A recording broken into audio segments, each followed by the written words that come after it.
یہ تو سچ ہے کہ انسان خساروں میں ہے۔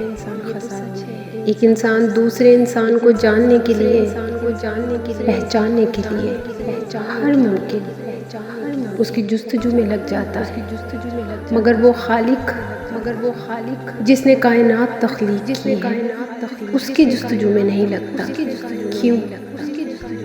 اس کی جستجو وہ جو کائنات کو بنانے والا پوشیدہ پردوں والا پروردگار ہے، کیوں اس کی تلاش میں یہ انسان نہیں فکر کرتا، نہیں غور و فکر کرتا؟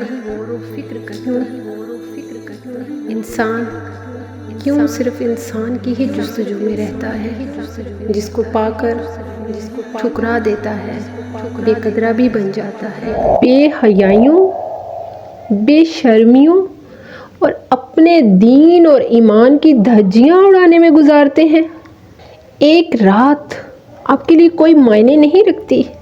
حدیث شریف کا مفہوم ہے کہ جو قومیں بے حیائی کو کھلم کھلا کریں گی اور انتہا کا کرنے شروع ہو جائیں گی، جن قوموں کی بے حیائیاں کھلم کھلا انتہا کے درجوں کو جا پہنچیں گی، وہ قومیں ایسی بیماریوں میں مبتلا کی جائیں گی کہ ان بیماریوں کے نام تک ان کے بڑوں نے نہیں سنے ہوں گے، ان کے آباء و اجداد نے نہیں سنے ہوں گے۔ تو آج آپ دیکھ لیں کیسی کیسی بیماریاں ہمارے کیسی بیماریاں نازل ہو رہی ہیں کہ جن کے بارے میں کبھی سنا ہی نہیں تھا، مگر ہم لوگ پھر بھی نہیں ڈرتے، ہم لوگ پھر بھی سن کر انسنا کر رہے ہیں، ہم لوگ پھر بھی ایسے ہیں جیسے ٹھیک ہے، ہمارے لیے ایک مسلمان گھر میں پیدا ہونا اور آئی ڈی پر ایک مسلمان بحیثیت ہونا یہی کافی ہے۔ کیوں یہی کافی ہے؟ اب یقین کریے، آپ انہی لوگوں کو ٹٹول کر دیکھ لیجئے، یہی لوگ انتہا کی پریشانیوں میں مبتلا ہیں، انتہا کے رزق کی تنگیوں میں مبتلا ہیں، انتہا کی پریشانیوں اور بیماریوں میں مبتلا ہیں، مگر پھر بھی ان پر ان چیزوں کا کوئی اثر ہی نہیں کہ یہ کیا کر رہے ہیں۔ اب ہر تیسرے بندے کو دیکھ لیں، سن لیں، وہ ملک میں ہر طرح کی پریشانی کا رونا روئے گا، مگر وہ یہ نہیں دیکھیں گے کہ ہم کر کیا رہے ہیں۔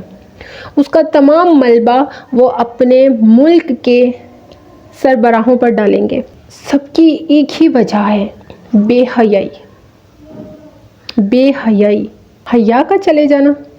کیا آپ نے نہیں سنا؟ تمہارے لیے بہتر ہے کہ تم اپنے سر میں کیل ٹھوک لو کسی غیر محرم کو ٹچ کرنا، اور آپ یہاں پر اس بات سے اپنے آپ کو اتنا مطمئن کرتے ہیں کہ میں کون سا اس سے ملتا ہوں، میں نے کون سا اس کو ٹچ کیا ہے، بس گفتگو ہی کرتا ہوں نا۔ اور وہ گفتگو بھی کیا ہے؟ آنکھ کا زنا، زبان کا زنا، ہاتھ کی انگلیوں کا زنا، اپنے کانوں کا زنا۔ کیا یہ آپ کے پاس غیر محرم کے ساتھ کوئی معنی نہیں رکھتا؟ جان لیں کہ جہاں حیا نہیں وہاں ایمان ہو ہی نہیں سکتا۔ حدیث کا مفہوم، تم میں سے حیا چلی جائے تو پھر تم جو مرضی کرو، اور پھر جب اس قوم سے حیا یا جس قوم سے بھی حیا نکل جائے گی نا تو پھر وہ جو مرضی کرے گی، پھر وہ چاہے رات کے ان پہر جو اللہ کے پسندیدہ پہر ہیں ان پہر میں ہی ہو، پھر وہ جو مرضی کرے۔ یاد رکھیے، بے حیائیوں کی کوئی لیمٹ نہیں ہوتی، بے حیائیوں کی کوئی لیمٹ نہیں ہوتی، اور اس کی بہت ساری وجوہات ہیں۔ حرام سننا، حرام دیکھنا، حرام کہنا، حرام پہننا، حرام کھانا ہی حرام نہیں ہے، اس میں سب سے بڑا عمل ہے۔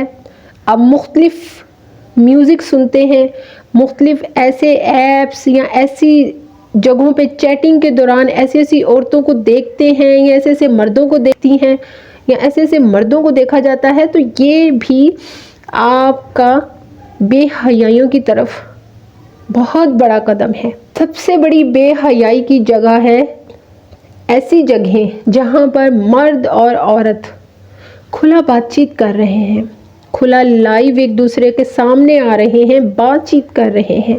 بے حیائی انہی چیزوں کی وجہ سے اس قدر عام ہوتی جا رہی ہے، اتنی پھیلتی جا رہی ہے کہ ہم سوچ بھی نہیں سکتے۔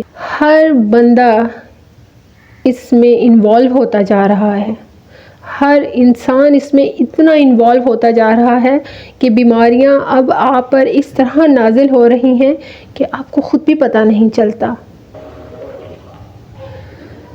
یاد رکھیے، حیا آپ کے ایمان کا سب سے بڑا وہ حصہ ہے کہ حیا چلی جائے گی تو ایمان چلا جائے گا۔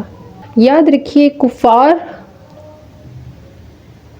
کو جس طرح اللہ سبحانہ و تعالیٰ نے ڈھیل دے رکھی ہے نا، اسی طرح نافرمانوں کو بھی ڈھیل دیتا ہے، بے حیاؤں کو بھی ڈھیل دیتا ہے۔ تو آپ یہ مت سمجھیے کہ نہیں ہمارے ساتھ تو کچھ بھی ایسا نہیں ہوا تو اس کا مطلب ایسا کچھ نہیں ہے، ایسا نہیں ہے۔ غور و فکر کیجئے کہ آپ ان لوگوں میں سے تو نہیں جن کو ڈھیل دی گئی ہے۔ اللہ سبحانہ وتعالیٰ آپ سب کو خیر و برکتوں سے جوڑے۔ مجھے دعا میں یاد رکھیے گا۔ جزاک اللہ خیر و بارک اللہ فیک۔